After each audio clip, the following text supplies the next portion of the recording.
Hi అండి. ఈరోజు నేను ప్రాన్స్ ఫ్రై ఎలా చేయాలో చూపిస్తానండి. ఇదైతే చాలా ఈజీగా త్వరగా అయిపోతుందండి. ముందుగా పాన్ పెట్టుకొని ఆయిల్ వేడయ్యాక అందులో సన్నగా తరిగిన ఉల్లిపాయ ముక్కలు, పచ్చిమిరపకాయ ముక్కలు వేసి బాగా వేయించుకోవాలి.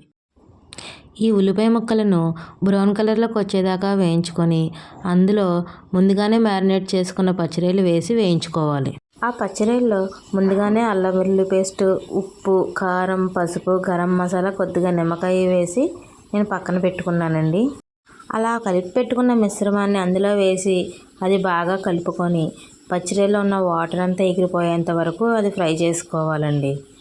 అలా దగ్గరికైన ఫ్రైలో కొద్దిగా కరివేపాకు, కొత్తిమీర వేసి దించేసుకోవడమే. అంతేనండి, ఎంతో tasty and delicious prawns fry అయితే రెడీ అయిపోయింది. ఇది వేడి వేడి అన్నంలోకి కానీ చపాతీలోకి కానీ నిమ్మకాయ పిండుకొని తింటే ఉంటుందండి. మరి చాలా అంటే చాలా బాగుంటుంది.